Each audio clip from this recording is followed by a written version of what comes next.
The Chicago Bulls appear to be on a path of blowing up their team. They're going to start a rebuild. They're going to trade Zach LaVine, potentially other pieces on the roster as well. And anytime you get to where they are, when you have success and then things fall apart, you have to figure out how you got there. What are all the mistakes that the Bulls made to end up in this situation now? Quickly, I have something for you. Playback.tv/sportinglogically. If you guys want to have an opportunity to hang out with me, watch some NBA games with me, the rest of the community, playback.tv/sportinglogically. Go join the room.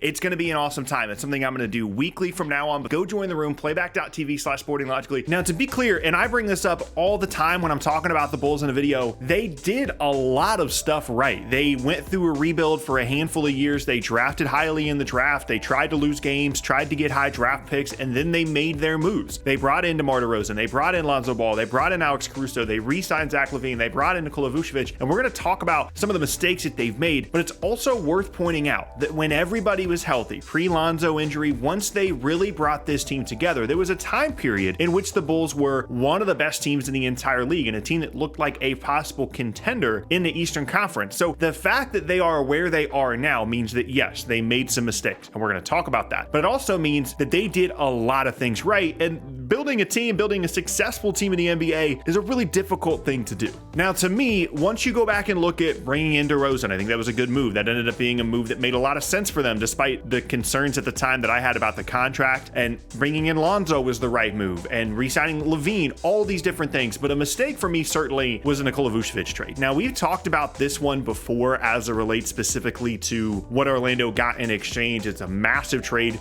for the Magic. And at the time, Chicago wasn't very good, but they felt like they wanted to bring in a piece in Vucevic that was going to help them potentially recruit pieces in the offseason and bring in more guys. And theoretically, having another scorer, having a better offensive presence in the front court did make a lot of sense for them. They ended up trading 2 future first-round picks as well as Wendell Carter Jr. to Orlando, an Orlando team that at the time was trying to break things down, and they traded away Aaron Gordon, they traded away Vucevic, they traded away a lot of their pieces on their roster, and Chicago thought that Vucevic was not the final piece, but one of the next pieces on their path to building a competitive team. And unfortunately for them, it's just been a weird fit the entirety of the time that Vucevic has been in Chicago. Once they brought in all these other pieces, once they fully had their team together, his offense really wasn't needed as much, and what ironically they really needed was someone like Wendell Carter Jr. that they traded away in the deal in the first place. And in fairness to Chicago, Wendell Carter Jr. is good now in Orlando, but he was really never healthy and really never all that effective for them after being a high top 10 draft pick for them. And it was a move that at the time made sense. And unfortunately, it's worked out about as badly as it possibly could. I mentioned the fact that Vucevic just wasn't a very good fit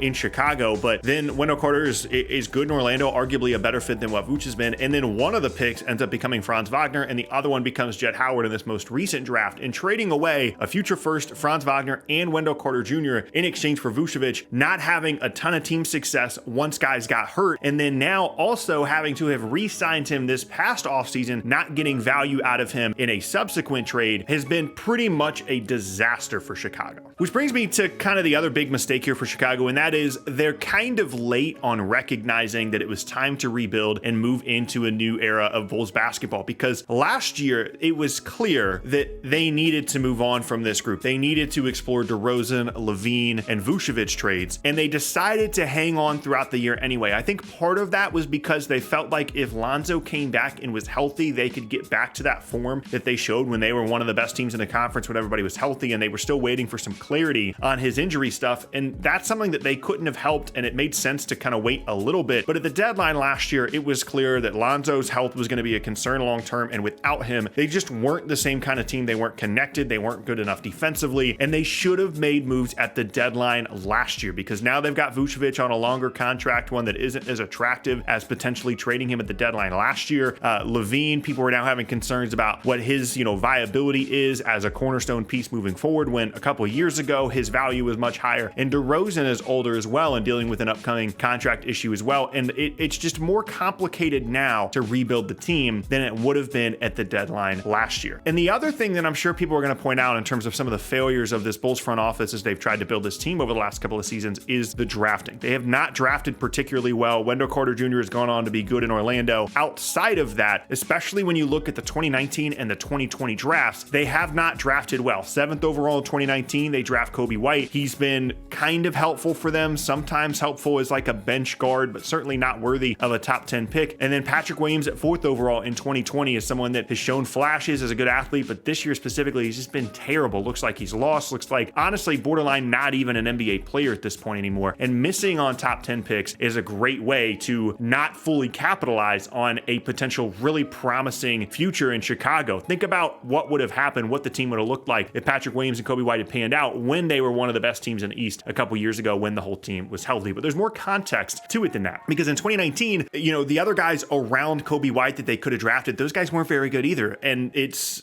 kind of like, yeah, I guess they could have taken Tyler Hero, who ends up going at the back half of the lottery, like 5 or 6 picks later, but I don't think anybody was going to take Tyler Hero at 7th overall. Coby White made plenty of sense there. It just didn't work out. And then in 2020, they picked outside of the top 3. It was clearly a top 3 draft between, at the time, Wiseman, Anthony Edwards, and LaMelo. And if they had gotten LaMelo or Anthony Edwards, things would look completely different, but they didn't. They ended up at 4th. They took Patrick Williams, and nobody else really in the top 10 of that class has been very good. 12th overall, Tyrese Halliburton, he's been really good, but nobody was going to take Tyrese Halliburton at 4th overall. And sometimes this happens where it looks like a team drafts poorly. It looks like a team doesn't get good value, but maybe they were just picking at the wrong place. They never got good enough lottery luck to jump up to the real top level players in the class. And it's easy to view that as a mistake, but I'm going to let them off the hook a little bit on the drafting thing. And really, I say all this to say that the 2 big mistakes that they made were not blowing the team up last year and the Vucevic trade. And the Vucevic trade was defensible at the time, and then there was not a ton of clarity in terms of what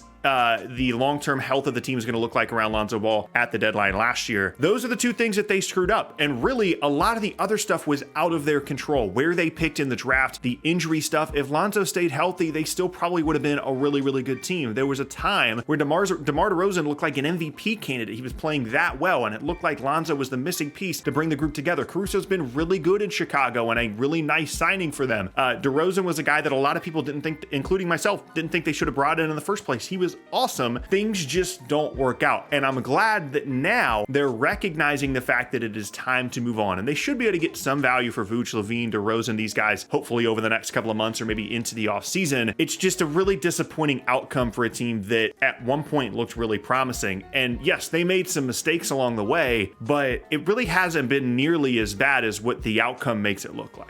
Because when you really go and look back at how this era has gone for Chicago, if they had gotten a top 3 pick in 2020, ended up with Anthony Edwards or LaMelo, things would look completely different. If Lonzo never got hurt, things would look completely different. If Patrick Williams had actually panned out in 2020, completely different. And yeah, if they don't make the Vooch trade and then they have Franz Wagner on the team, yeah, certainly that was a mistake by them, but it was a defensible mistake. And I'm just glad that now they're making the right decision, but I'm not going to like completely tear down the organization and the decision-making process, because now they've finally figured out that they do need to rebuild. And also, a lot of the stuff just wasn't their fault.